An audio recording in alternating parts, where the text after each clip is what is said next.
Kung Fu, the term itself, means hard work. Whether it's technical or whether it's a mental or psychological thing that you are improved, that's already excellent.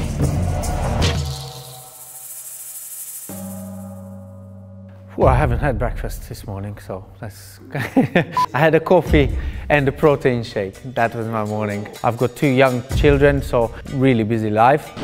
1, 2, 3, and 4. Yes. My name is Gabor Spenger. I'm 39 years old. I'm a full-time Wing Chun Kung Fu teacher. Because I always wanted to do a martial art. I was always fascinated by it. I was like 7, 8, 9 years old, so if I watched a movie, I was immediately in my bedroom doing press-ups and doing the karate or kung fu moves that they were doing in the movies. Association is seeing Gerger. He's been my student since 2013, but we do know each other for a very long time. We used to go together to high school. It's actually a very interesting story because it's him who introduced me to Wing Chun. He's seeing Raza. He's a second highest level teacher. Yeah, we've been training together for a very, very long time. With seeing Matthew, we have met in our old school in Bromley. And seeing Hari, he's a core member of our teachers group. He's running the website and he's building the website. So if you need a good website, there you go. You can turn to him. Actually, seeing Matthew is doing the same job, and seeing Raza is doing the same job. So there is a very good crew of IT Wing Chun masters here.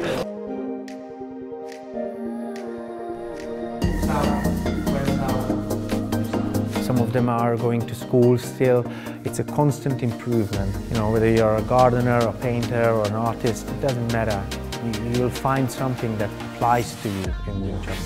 It's a very personal martial art. What is the sole thing that you want to change in your life? In my belief, Wing Chun has got an answer for every question. I just feel like, confident as well. So obviously, I'm not going to go and beat up people, because obviously you have to use it in certain situations. This could probably be the reason why. But overall, I use it for fitness as well. I can tell you what really gets me about it is that you're totally focused on what you're doing for 2 hours or 3 hours, how long it is, and you have to be present. There's nothing more mindful than doing Wing Chun, because you're going to get hit if you're wondering about what am I going to have for dinner, or this happened yesterday. I was Kung Fu sisters and brothers because we've been training really good, looking after each other, and we are like a family. Everyone is looking after everyone. Everyone put himself at the same level, no one higher, no one lower. Kung Fu, the term itself, means hard work. Whether it's technical or whether it's a mental or psychological thing that you're improving, as long as you come into a class and you leave with 1% improvement, you've already done a good job. Hoima, Yi Chiki Ma, Gan, Huan, Haojian. Now Wing Chun looks after my whole family by me looking after my Wing Chun family. Every day my motivation is to come and teach my students. To look around you and to see that this is what I've created over the last 10 years, and to see people getting master grades, becoming teachers, and also nurturing other young people. This is the real motivation for me to keep going and to live my life happily. I'm quite interested in Taoism, which is one of the main principles that Wing Chun is built upon. Although we don't really talk too much about it in class, when you actually know a little bit about this background, it all makes a lot of sense, and you can actually apply it the way you practice and how you progress in your journey. And I think generally you understand the way Chinese people think. You understand it much better by learning a little bit of their language. And I think the language is always open, is always a door to the culture itself, be it Chinese, be it Hungarian, be it English culture. When you say Yi Chiki Ma, which is the stance, the character 2 goat riding stance, so we translate everything into Hungarian or into English. right? So character 2 is like this, written like this in Cantonese, one short line over a long line. So if you put your toes onto the short and the heels onto the long line, that gives you the position of the feet. And the goat riding resembles like if you're riding a horse, you have to have your legs wide apart, wide open. But if you're riding or trying to ride a goat, then you have to obviously squeeze it together with your knees. So it describes perfectly the positions that you have to bring up.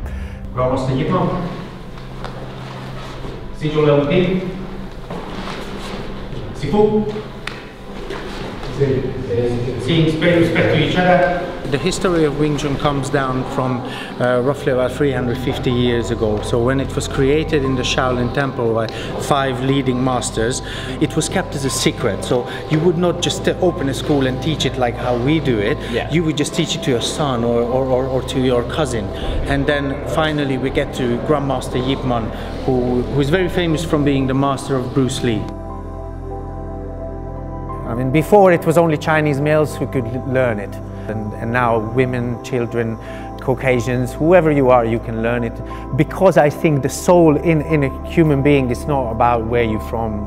1, 2, 3, 4. I'm actually from Hong Kong but grew up in Spain.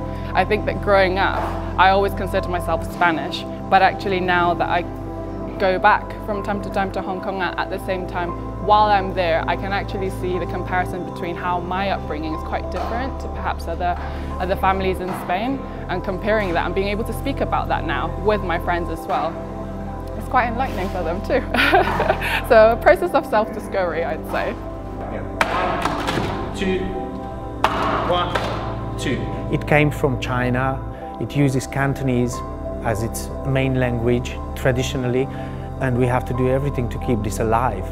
Lan, Tan, Jusombong. One of my proudest moments was when a young boy called Rupert came in to learn Wing Chun, and his father was just watching from the side. He had his first lesson, which is a free lesson, and he was from Hong Kong. And when I finished the class, his father came over to me, bowed to me, shook my hand, and he said that this, what I just experienced here, is unbelievable. To see that a Caucasian person is teaching Cantonese words, my traditional martial art, is just second to none. That one experience has already made sure that I'm going to do this till the end of my life, and I'm never going to leave the words alone.